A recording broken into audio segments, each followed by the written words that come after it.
je tím, co říká Emery, zrušeno a uchváceno. Je velice působivé vidět, jak do sebe tyto kousky zapadají. Jak stále více a více insiderů, jako je Good, Tompkins, Peterson a Emery, vystupuje na veřejnost, aby se podělili o to, co vědí. Tak se hromadí stále více a více důkazů. Jedním z civilních výzkumníků, který skutečně drží krok, pokud jde o toto téma, je doktor Michael Salla z Exopolitického institutu.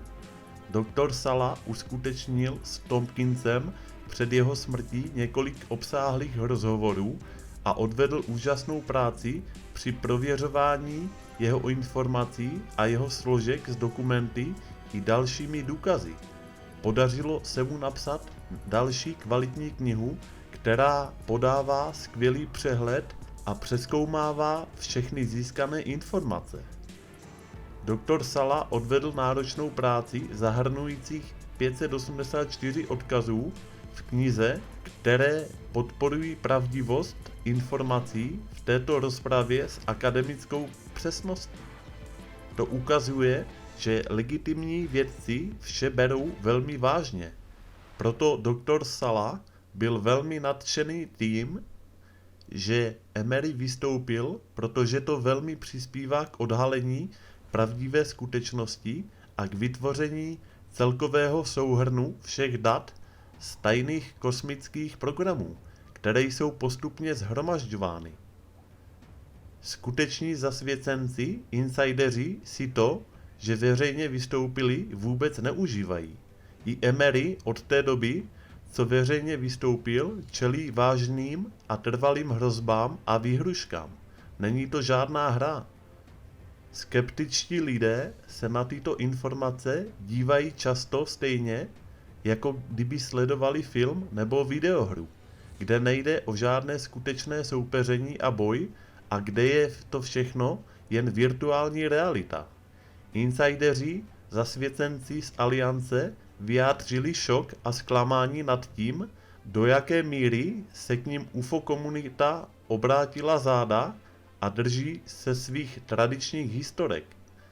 Doktor Salla je pozoruhodnou výjimkou a přispěl do tohoto rozvíjejícího se tématu cenným výzkumem. Téměř všichni ostatní tradiční UFO vědci, badatelé vše ignorovali. To je jedním z důvodů, proč bude zveřejňování a odhalení pokračovat prostřednictvím veřejných informačních kanálů, tisku a zpráv, nikoliv prostřednictvím soukromých osob v komunitě UFO. Nyní je k dispozici impozantní množství dat, která poskytují mnohem více detailů.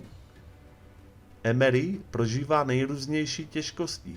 Neexistuje žádný logický důvod, proč by měl podstupovat autonehody, výjezdy na pohotovost a dokonce i smrt svých blízkých přátel, kdyby se jen snažil vyprávět příběh. Varování, že má držet jazyk za zuby, bylo cíleno přímo na Emeryho vystoupení v odhaleném vesmíru a i jinde. Tento typ tragédie dává jasný smysl. Deep State prostě nechce, aby Emery mluvil o své minulosti. Vyspělé bytosti si umí frekvenčně vytvořit absolutně všechno.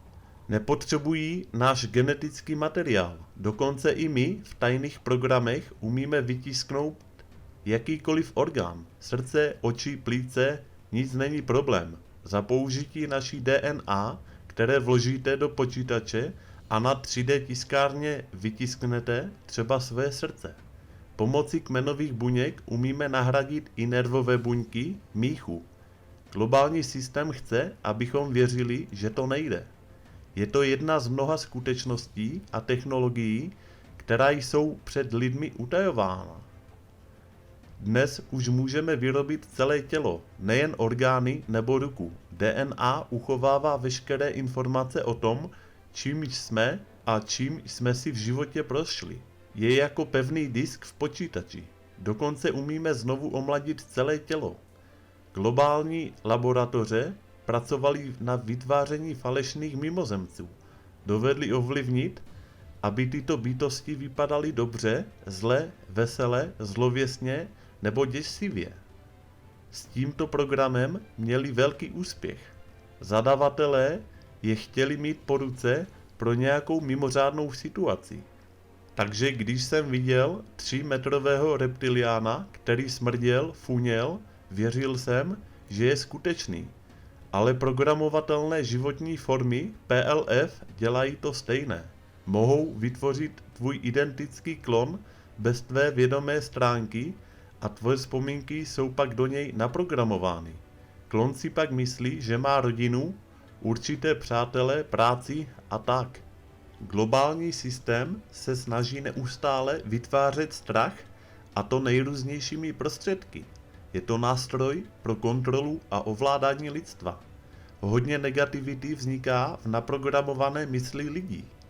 Hollywood chrlí každý měsíc film o zlých mimozemšťanech, který oběhne svět a všichni, co ho vidí, se pak děsí. Ale naprostá většina z mimozemců je o miliony let vědomější než my. Kdysi byli námi, sledují nás, jak vyrůstáme z toho barbarského středověku, usměrňují nás a snaží se zabránit tomu nejhoršímu. Musíme se znovu naučit k sobě správně chovat, navzájem se milovat, přijímat se a nemít v hlavě negativní spojení, že on je můj nepřítel, protože nevěří tomu stejnému, co já. Toto ve vesmíru, ve vyšším vědomí neexistuje a proto mimozemci chtějí vidět naši proměnu. Únos generálního tajemníka OSN byl zincesován také proto, aby se vysoce postavené osoby nezbavily strachu. Díky vysoce postaveným osobám z DC, spolupráci s doktorem Greerem a Disclosure projektem, kde jsem viděl mnoho důležitých oficiálních dokumentů, mohu potvrdit, že jsou lidem vkládány do mysli hypnotické podněty. Pokud si zapnete televizi, rádio nebo iPhone, budete dostávat podprahové manipulativní informace, zprávy a impulzy. Kdysi jsem byl v Los Alamos součástí projektu, zabývajícím se kontrolou mysli. Byli testovaní lidé a jejich reakce při vyvolání strachu, disharmonie a manipulace ke smutku. Temná vláda často schovávala své skutky za nepřátelské činy mimozemšťanů.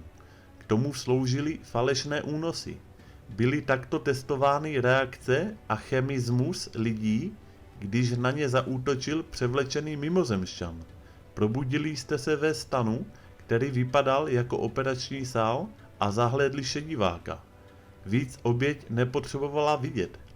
Čelíme nelidské globální organizaci, která za oponou takové věci připravuje. Lidé jsou pak vráceni sice fyzicky zdraví, ale v šoku, aby celý život mluvili o svém únosu a negativních mimozemšťanech. Se vznikem sil odporu a aliance výrazně pokleslo množství těchto fiktivních únosů. Ta opravdová a hlavní válka se vede v zákulisí o to, kdo bude řídit generály a velitele, kam budou nasměrováni, čemu budou věřit a komu budou sloužit.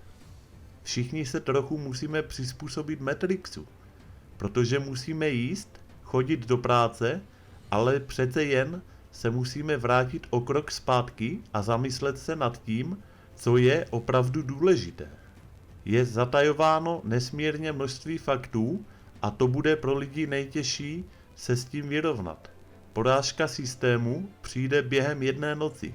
Svět opět začne fungovat a bude plný hojnosti, nikdo nebude hladovět, všichni budou mít střechu nad hlavou a lidstvo se spojí ve funkční celek. Mnozí mimozemšťané žijí mezi námi, studují nás, spolupracují s námi a žijí naše životy. Vůbec netušíme, že třeba jednáme s mimozemcem, ale my všichni jsme tak trochu mimozemšťané, protože všichni máme částečně mimozemskou genetiku. Někteří více, někteří méně, ale skutečně všichni. Jak budou v rámci procesu odhalení uvolněny databáze mimozemské genetiky, budou si lidé moci vyhledat na základě testu podíl té které mimozemské rasy, kterou vnosí genech. Nejsme čistě lidská rasa. Já jsem pro tuto databázi mimozemské genetiky odebíral vzorky nejrůznějších bytostí. Později, když jsem získával vyšší oprávnění, tak jsem se zabýval tím, jak tyto mimozemské bytosti a jejich DNA kategorizovat. Pomáhal jsem s výsledky pitev a odebírání vzorků sepisovat a seřazovat. Cílem zadavatelů bylo vytvoření katalogu mimozemské genetiky, který by pak sdílel s ostatními podzemními základnami. Nepracoval jsem na tomto projektu sám. Byla to velká skupina asi 20 lidí, kteří pracovali také na tom, jak data co nejlépe zpracovat a uchránit. Pomáhal jsem s formátem a psaním jednodušších programů pro zašifrování dat. Pak jsme tuto databázi aktualizovali a spolupracovali jsme s jinými zařízeními na tom, jak tyto data zachovat, pokud by došlo k nějaké mimořádné energetické události. Zachování těchto informací je pro lidskou evoluci velmi důležité.